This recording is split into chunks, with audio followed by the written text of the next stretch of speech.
It's funny because the sales jobs I've accepted that didn't go well, when I look back on, I didn't properly assess the risk with the job, Really? right? Interesting.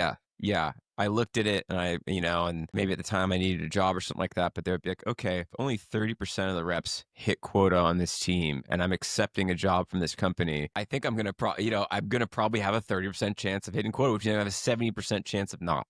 Right. But, sometimes whether it be a startup or a sales job or a job we take, you kind of, you don't always properly assess risk. You've got the rose colored glasses, you've got the excitement about something, and then you go, okay, I ignored this and it didn't work out.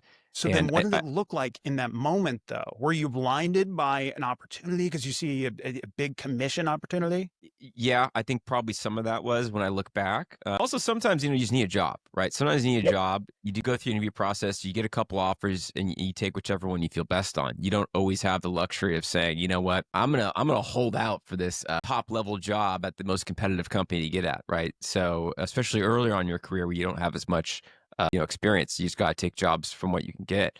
I remember I got a job early on in my career. I got a job from a guy I met out partying in Vegas for a night. Yeah, and he actually kind of gave me like a big offer, and it was a real job. The guy ended up not being the best owner manager, didn't manage things properly financially.